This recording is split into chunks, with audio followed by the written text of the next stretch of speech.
ભરૂચ જિલ્લામાં મતદાર યાદી તૈયાર થયા બાદ હવે મુસ્લિમ અને આદિવાસી સહિત અન્ય મતદારોના નામ કમી કરવા માટે ફોર્મ 7 હેઠળ વાંધા અરજીઓ કરવામાં આવી હોવાના આક્ષેપ સાથે અંકલેશ્વર ખાતે આપ અને કોંગ્રેસે ભેગા મળીને વિરોધ નોંધાવ્યો છે।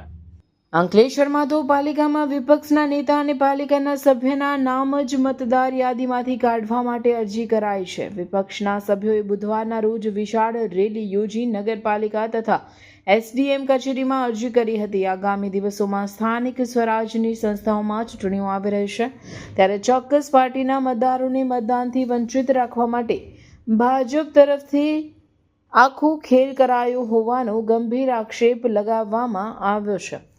અંકલેશ્વર વિધાનસભા મત વિસ્તારમાંથી જ મુસ્લિમ આદિવાસી સહિતના અન્ય મતદારોના નામ મતદાર યાદીમાંથી કમી કરવા માટેની 4500 જેટલા ફોર્મ 7 હેઠળ અરજીઓ વહીવટી તંત્રને મળી છે।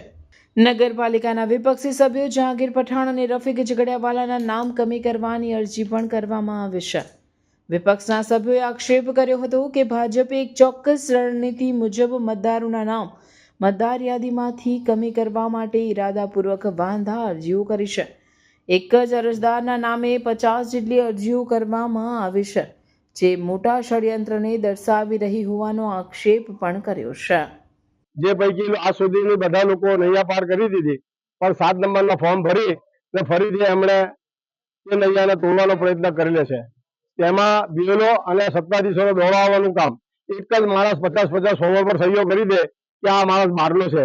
અલા ભાઈ, તમને એવું બધું લાગતું હોય તો અમારા નામો બધાને જ કાઢી નાખો ને તમે। મતદાન તમને એમ બી ઇલેક્શન જીતવાની ટેવ છે, તો આ વધારાનું એક કરી નાખો, જેથી એક સમસ્યા દૂર થઈ જાય।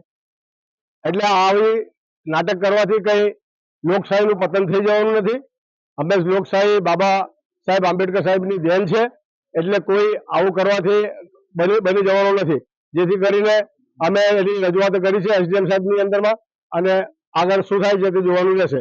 મારું કહેવું એમ છે કે જ્યારે અમે લોકો મ્યુનિસિપલ કાઉન્સિલર છે, જહાંગીરભાઈ 35 વર્ષથી છે, હું 20 વર્ષથી છું, અને અમારા જ્યારે નામો કાઢતા હોય કે જે નામો વીઆઈપી ની અંદર અમારા નામો હોતા હોય, એટલે કે આ દસ્તાવેજ સદંતર ખોટા છે અને આ લોકો ખોટી સહીઓ કરી છે। અમારી પાસે કેટલી ઓડિયો ક્લિપ છે કે ભાઈ આ જેણે સહી કરી છે અને એ લોકોને ફોન કરીને પૂછેલ છે, તો એ લોકોએ ના કીધું છે। હવે આને શું સમજવું? જો આવું જ હોય તો આદિવાસી, મુસ્લિમ અને દલિત સમાજના તમામ નામો દૂર કરી દે અને ભારતીય જનતા પાર્ટી ચૂંટણી લડી લે। અમને આવી ચૂંટણીઓ લડવામાં કોઈ ઇન્ટરેસ્ટ પણ નથી, અને અમે તો એમ કહી દઈએ કે યાવતચંદ્ર દિવાકરોને આપણે દસ્તાવેજ લખી લઈએ અને તમામ મુસ્લિમ, આદિવાસી અને દલિત સમાજની સહીઓ કરાવી દઈએ કે ભાઈ હવે તમે જ લડો। હવે ઓબીસી નો બી વાંક છે, ઓબીસી ના પણ નામો કાઢેલા છે। આ તો ક્યાંની વાત થઈ? આ વિશે તો અમે કાલે પ્રેસ કોન્ફરન્સ બોલાવી અને આ મુદ્દે વાતચીત કરીશું આપ લોકોની સાથે। જય હિન્દ। અમારી માંગ તંત્ર પાસે એટલી જ છે કે સીસીટીવી ફૂટેજ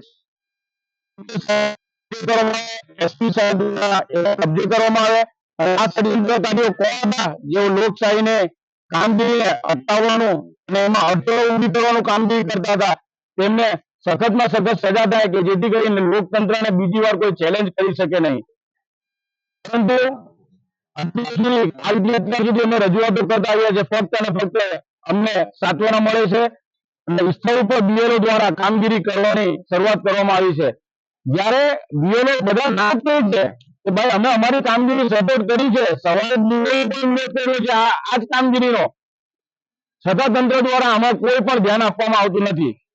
જો પ્રક્રિયાને અટકાવવામાં નહીં આવે તો મુસ્લિમ સમાજ હોય, આદિવાસી સમાજ હોય કે અન્ય કોઈ સમાજ જે આનાથી પીડિત છે, તેની સાથે અમે પણ ખભે મિલાવીને તૈયાર રહીશું અને જ્વલંત આંદોલન કરીશું, તે તંત્રને ખબર પડે એના વિશે।